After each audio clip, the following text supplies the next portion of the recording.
Hoje refletiremos um pouco a respeito das dimensões da educação, do livro Pedagogia Espírita, de Herculano Pires. Para começar a reflexão, façamos um breve levantamento da história da educação, começando pela educação e a civilização grega, que desenvolveu-se por volta do ano 800 a.C. Neste período, as crianças viviam a primeira infância em família, assistidas pelas mulheres e submetidas à autoridade do pai, que poderia reconhecê-las ou abandoná-las, que escolhia seu papel social e era seu tutor legal.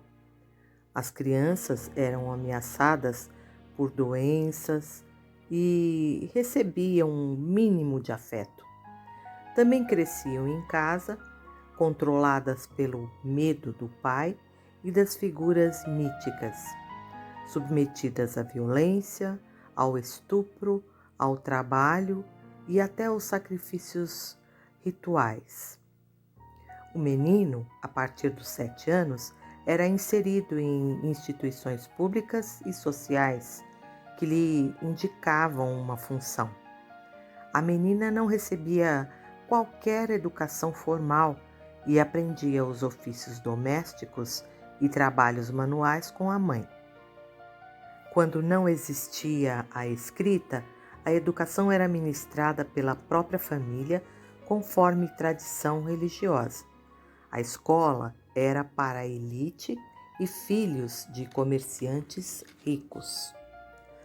Depois passamos à educação durante o período do Renascimento, que teve início na Itália por volta do século XIV e depois avançou para o século XV e XVI com a Reforma Protestante.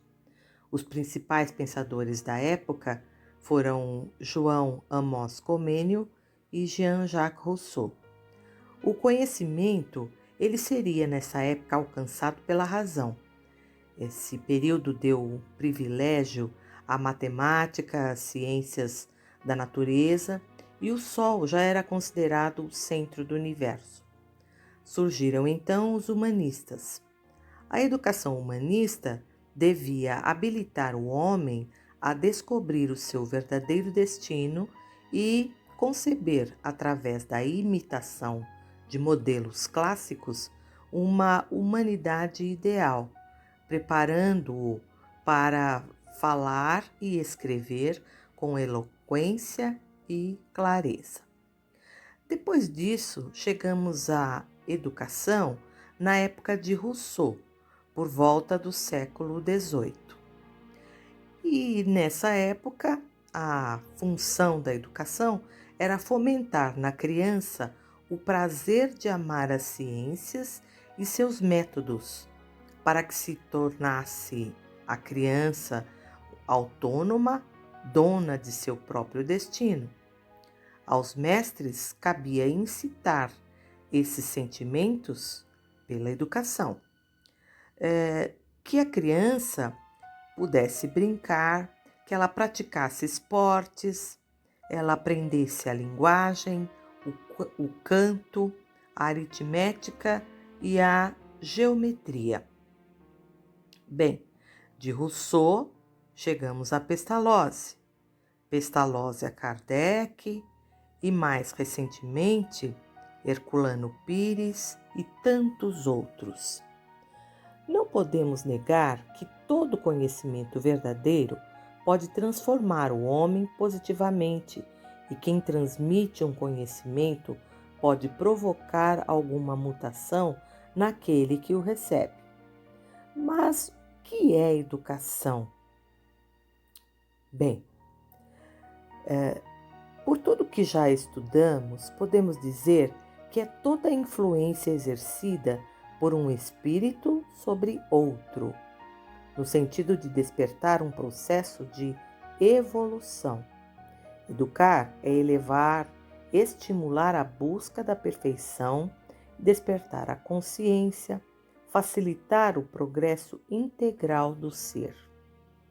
Bem, assim como nos diz Herculano Pires, podemos encarar a educação como um processo de desenvolvimento dimensional da cultura, não como substituição de fases históricas condicionadas pelo tempo, mas de um processo que se serve do tempo.